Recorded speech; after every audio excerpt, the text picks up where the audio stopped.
Malapit nang matapos at nasa review stage na si Pangulong Ferdinand Marcos Jr. ng kanyang talumpati para sa ikalimang State of the Nation Address o SONA sa Lunes, July 27. Sa isang press briefing ngayong Huwebes, sinabi ni Palace Press Officer Claire Castro na si Pangulong Marcos mismo ang sumusulat ng kanyang SONA speech. Hindi naman nagbigay ng detalye si Castro sa magiging laman ng talumpati.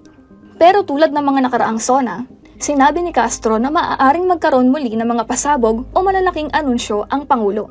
Kung ano ang mga ito? Abangan na lamang daw, sabi ni Castro. Hintayin na lang din daw ng publiko kung babanggitin ni Pangulong Marcos ang naging bunga ng investigasyon sa flood control projects. Magiging simple but elegant ang ikalimang SONA ni Pangulong Marcos bilang pagsunod sa austerity measures ng pamahalaan bunsod sa epekto ng sigalot sa Middle East. Luisa Cabato, nag-uulat para sa Inquirer.